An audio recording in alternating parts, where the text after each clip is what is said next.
Ladies and gents, welcome to CG Reaction, and this is why Switzerland is the safest place if World War III ever begins. Don't know how that works. I mean, nukes can find any place, but yeah, why would you nuke a place if you don't want to? That makes sense. So yeah, I wonder about this even during the World War II videos. You know, Hitler basically took over most of the Europe but left out Switzerland. And even I'm like at the time, why the hell did he do that? And I think even in the Napoleonic Wars, I don't know which, there are many wars where I've seen Switzerland is untouched. Every other place gets invaded and taken over. Switzerland is always untouched. Now I'll raise this question. Somebody's in the comments said that it's not easy to take over Switzerland since it's covered by mountain or something. And even I think, you know, Roman times, Roman also tried that, but you know, it was mountainous. But yeah, I don't know. So Switzerland is, you know, covered by mountains, and Switzerland always try to stay neutral. They don't get into anything. That's why I don't think Switzerland is even part of the EU. So yeah, that is something. It's gonna be a fun video.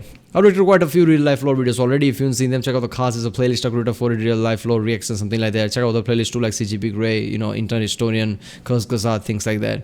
And yeah, that's what's one. And remember, people, this is a real life lore video. It might get blocked, so I have to put checkered box there. But if it's an issue, you know, run an original video side by side, and yeah. This is a real-life lore video made possible by Hover. Get 10% off your custom domain or email from Hover at hover.com/reallifelore. Switzerland is a tiny landlocked country surrounded by France, Germany, Italy, and Austria. If you've ever looked at a map of the European Union, you'll notice an awkward blob in the middle which doesn't belong. Yeah, it's not part of the EU. This is the same kind of map when, you know, Hitler took over most of the Europe. Hitler took all the Europe and there was a blob in the middle, didn't took over Switzerland. It was just weird, man. Belong to it, and that blob is Switzerland. Switzerland is famously neutral, and in addition to not being a part of the EU, it's also not a member of NATO, and it didn't even join the United Nations until pretty recently in 2002. In fact, Switzerland is so neutral that it hasn't fought a single war in over 200 years. So let me get this straight. In the Europe, everybody was fighting each other every few decades or even a decade or two. Everybody was fighting each other. Everybody in the Europe is at each other's throat all the time. And Switzerland, like, oh, what a childish shit. I have nothing to do with this. Stay away from me. So for 2 centuries, no war. Didn't join anyone. Yeah, don't include me in anything. I don't want to join nothing. I'm neutral. You do your childish shit. I don't want to touch any of that. That is awesome, man. The last one being against Napoleon in 1815. All of this is despite the fact that Switzerland is in the middle of Europe and surrounded by historically more aggressive countries. So why is it that Switzerland has been such a stable and safe place for centuries? The answer lies in understanding the geography of Switzerland. Mountains? The country can really be divided into 3 separate parts. In the south are the Swiss Alps, a gigantic mountain range that covers most of Switzerland's territory. Yeah, that is so awesome. I saw the Top Gear video where they were trying to find the greatest road in the world. I think they end up in here. There was lots of mountains. It's just awesome, man. Obviously, Swiss people don't like cars or something like that. They banned racing because a train collided, I guess, somewhere. Not train, whatever. No, there was a that's the joke that they made. No, some car accident happened in somewhere else, some other country. So they banned racing in Switzerland. And you know, there's lots of taxes and things. They don't like cars or something like that. But yeah, their roads are awesome. The mountains area, it's an awesome place to ride a car, drive a car, whatever. And separates it from Italy and Austria. To the west and north are the Jura Mountains, a range much smaller than the Alps, but still large enough to separate the country from France. Yeah, the and mountains. Finally, there is the Swiss Plateau, a basin dotted by rolling hills, rivers, and lakes that is home to most of Switzerland's population. It's no accident that Switzerland's major cities are all located in this region instead of the other 2. But it's not as easy of a defensible position either. Switzerland has long been a little paranoid about a foreign invasion, and it's not without good reason. In the First World War, Germany invaded neutral Belgium in order to attack France in a more vulnerable position. And in the Second World War, Switzerland found herself in 1940 to be completely surrounded by Axis-occupied territory. That's what I'm talking about. Look at that. Just, you know, only Switzerland was left. Every other place was occupied. and faced an imminent threat of invasion from Nazi Germany. The invasion never happened, but fears persisted into the Cold War of a potential Soviet invasion, and that attitude has never fully gone away. Switzerland's plan for dealing with a potential invasion from anybody was called the National Redoubt, and it was essentially intended to make any possible enemy look at the map, look at Switzerland, and think to themselves, no thanks, I'll take over something a little easier instead. The first reason why is Switzerland continues to have mandatory male conscription, meaning that all men have to serve in the military for 170 days and receive basic training. They enter into the reserves afterwards and keep their rifles at their home, and although many get exemptions, Switzerland has the ability to mobilize over 200. Switzerland probably don't have much of population and army. That's why they do this, because if an invasion happen, you need this. You need people to fight back. But come on, man, really? Nobody's gonna invade Switzerland now. I mean, we all fear World War III, but just how the world is now dependent on each other greatly. World's economy is literally that. World's economy, every country depend on each other. European Union exists, and everybody likes it there in the Europe. The European Union exists. Nobody would actually try to take over anything now. So, I don't know, man. World War III seems very unlikely. If it happens, it's not going to happen as I want to take over some place. It's going to happen because of some kind of a friction. Then the bombs would throw, and that would be a very, very bad thing. But I don't think invasions like World War II is going to happen anymore. Because most countries, any good enough countries have powerful enough equipment. So any country who thinks they're really powerful and try to invade anyone, they might win, but the damage would be really bad. So there is no incentive to invade anymore. I don't know. It doesn't feel like anybody would invade Switzerland now.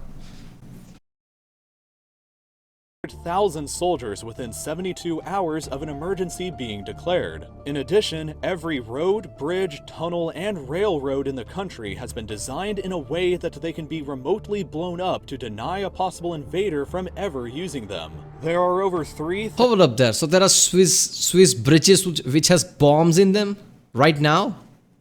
I hope that's not the case. I hope when the invasion happened, they immediately put bombs there and explode or something. Because there are live bombs there. I don't know. That's an uneasy feeling, man.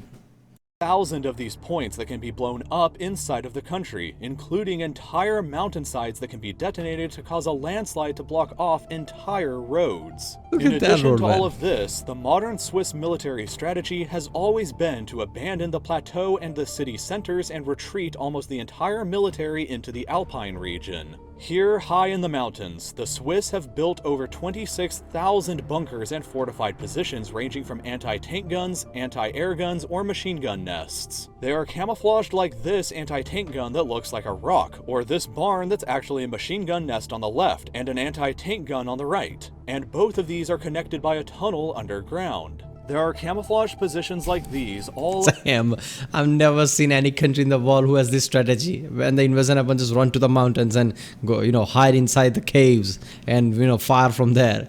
There's literally strategy like how turtles have it. Just go inside your shell. But it kind of would make sense. If you don't have much of population and army, if you don't have much of population, you wouldn't have that big of an army. And if you're surrounded by these giants, France, Austria, Germany, and things like that, I mean, yeah, but I don't think nobody's invading Switzerland now. Come on. Over the Alpine region of Switzerland, which means that the entire country is basically one big booby trap, an impregnable castle in the center of Europe.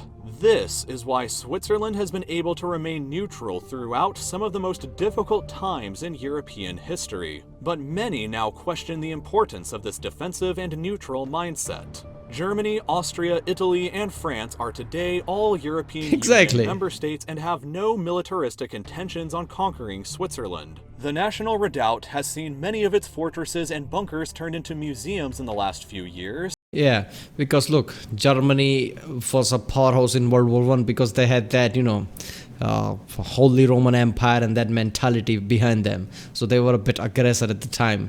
During World War II, World War I event led to World War II. But now Germany is a, engineering hub. It's a, I don't know how to say this, engineering hub of the entire world. They're not going to be aggressor anymore. Austria is not going to be aggressor.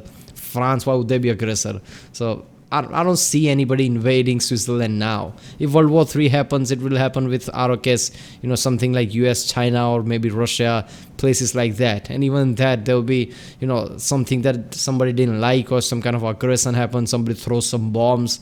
I don't think invasions are going to happen like it happened in World War II, just because of the technology.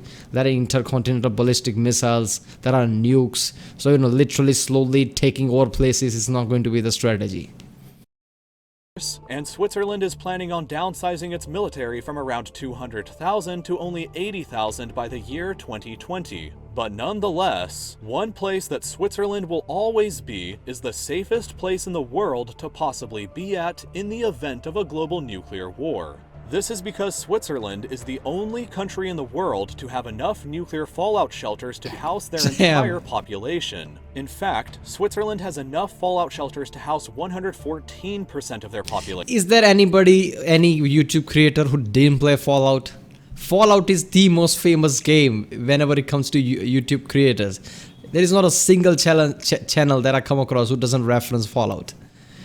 But yeah, this is so awesome, isn't it? Why isn't a Fallout game inside Switzerland? I mean, every single Fallout game has been in US. There should be a spin-off Fallout, not Fallout 4, Fallout 5 or 6, like Fallout Switzerland or something like that, because they're already nuclear, whatever, there, vaults there. So, you could also create, many vaults to explore. The new feature of the game could be that there are so many vaults to explore.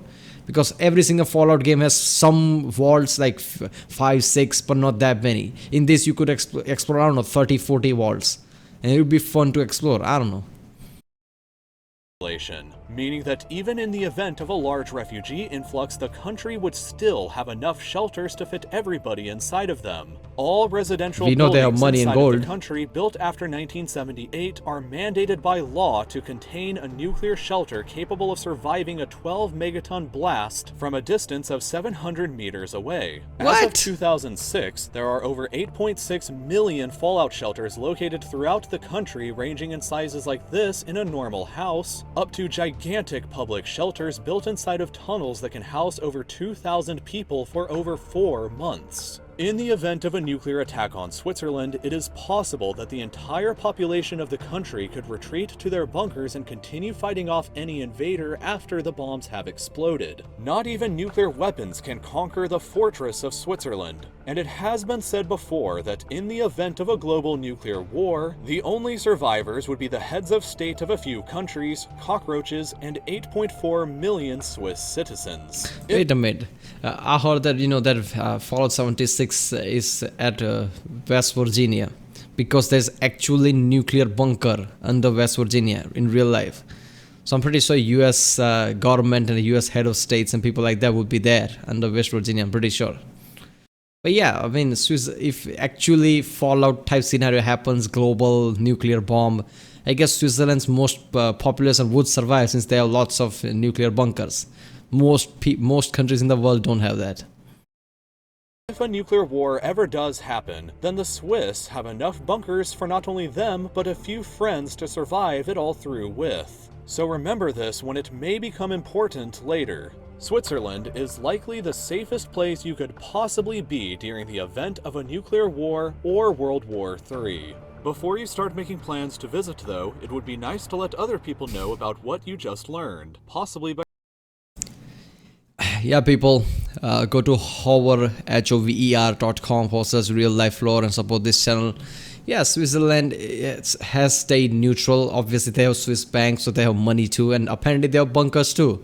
That is a safe place, isn't it? And that's a great place to create a Fallout game. I don't know, but Bethesda Game Studio is so busy, they can't even make an Elder Scrolls game. It will take 15 years since the last one to create. So yeah, that's not happening anytime soon. But yeah, that would be so awesome.